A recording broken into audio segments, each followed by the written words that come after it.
Rome, a city on the river Tiber. This river was not just a geographical feature, but a lifeline for the early settlers. It provided water, a means of transportation, and a natural defense barrier. The Tiber's significance in the development of Rome cannot be overstated. It was along these banks that the seeds of a great civilization were sown. It was just a small village at first.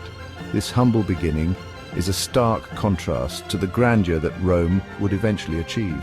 The early settlers were primarily farmers and shepherds, living in simple huts made of wood and thatch. They led a modest life, unaware of the monumental legacy they were about to create.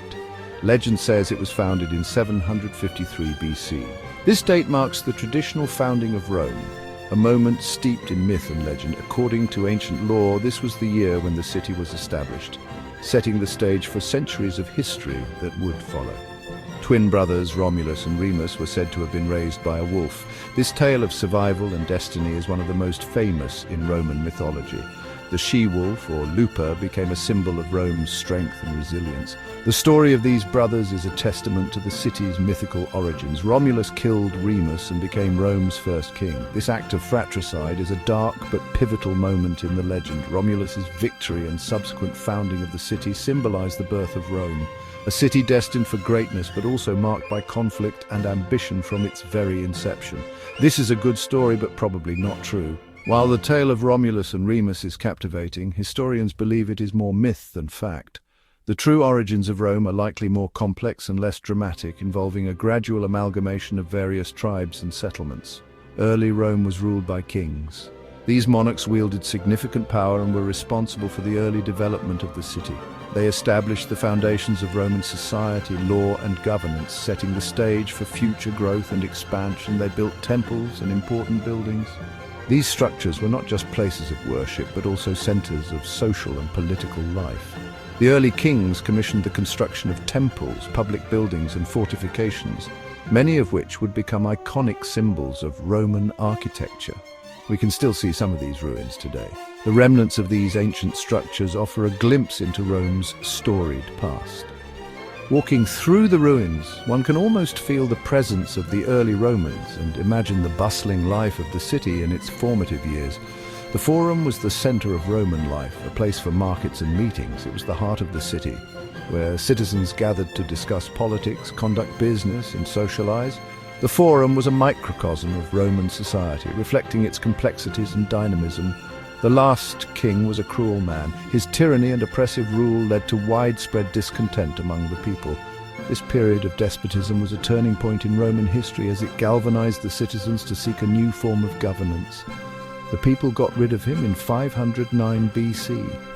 This revolt marked the end of the monarchy and the beginning of a new era.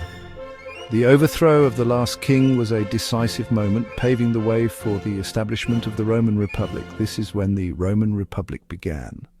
The Republic represented a radical shift in governance, emphasizing shared power and civic duty. It was a system designed to prevent the rise of another tyrant and to ensure that the voices of the citizens were heard. The Republic was a new way of governing. It introduced a complex system of checks and balances with elected officials and a Senate that debated and made decisions. This innovative approach to governance laid the groundwork for Rome's expansion and influence. Rome was no longer ruled by kings. The establishment of the Republic marked the end of the monarchy and the beginning of a new chapter in Roman history. This period saw the rise of Rome as a powerful and influential city-state, setting the stage for its transformation into a vast empire.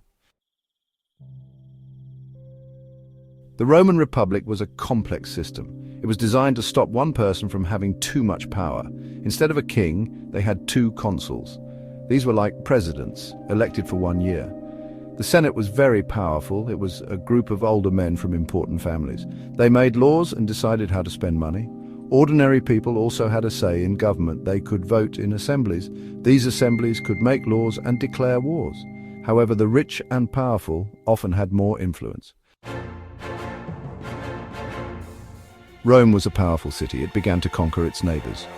By 264 BC, Rome controlled most of Italy. But Rome had a rival, Carthage, a powerful city in North Africa. Rome and Carthage fought 3 wars known as the Punic Wars. These wars lasted for over 100 years. Rome was finally victorious. Carthage was destroyed. These victories made Rome very rich and powerful, but they also caused problems. Many Romans became very wealthy. There was a big gap between the rich and the poor. This led to social unrest and civil wars. One man who emerged from this chaos was Julius Caesar. He was a brilliant general and a shrewd politician. He conquered Gaul, now France, for Rome. He became very popular with the people. Caesar's growing power worried some senators. They feared he wanted to be king.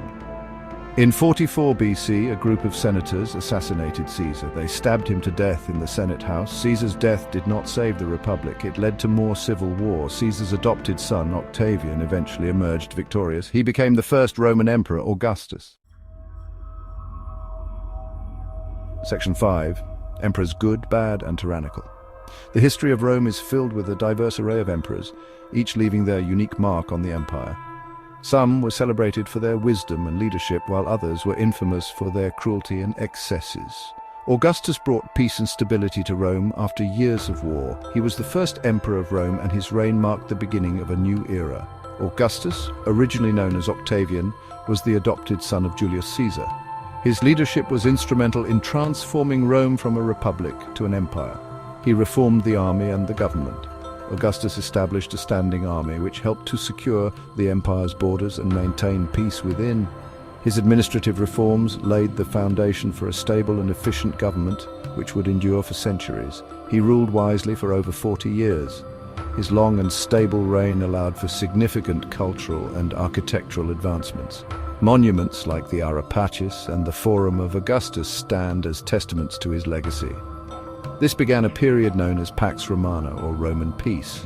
This era, lasting over 2 centuries, was characterized by unprecedented peace and prosperity throughout the empire.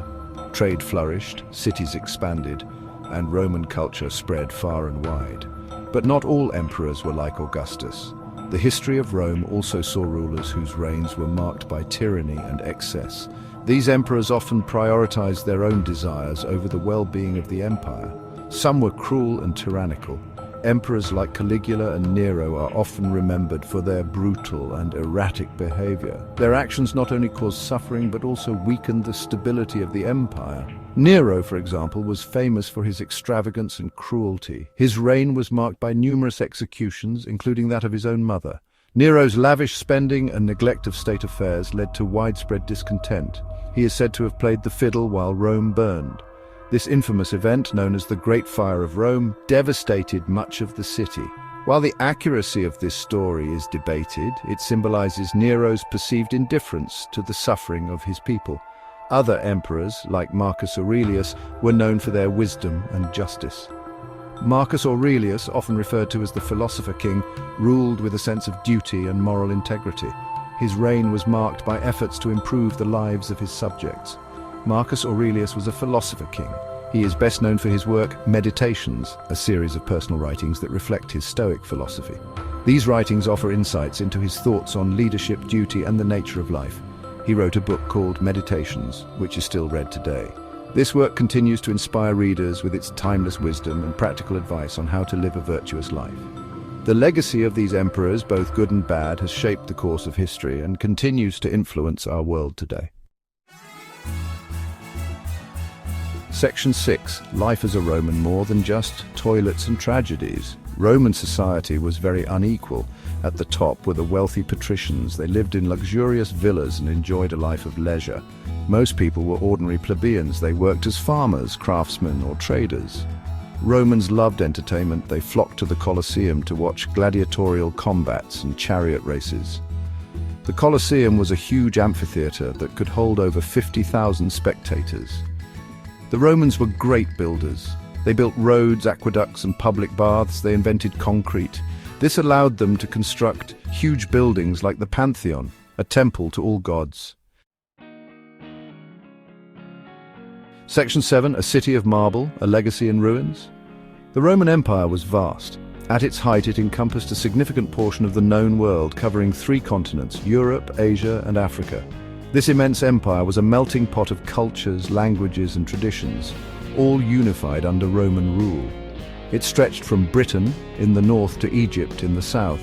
The empire's borders were marked by impressive fortifications and outposts, showcasing the Romans' strategic military prowess. These boundaries were not just lines on a map, but were defended by legions of Roman soldiers. The Romans brought their language, laws, and culture to all corners of their empire. Roman roads, some of which are still in use today, connected distant provinces, facilitating trade and communication. The legal system they established laid the groundwork for many modern legal principles.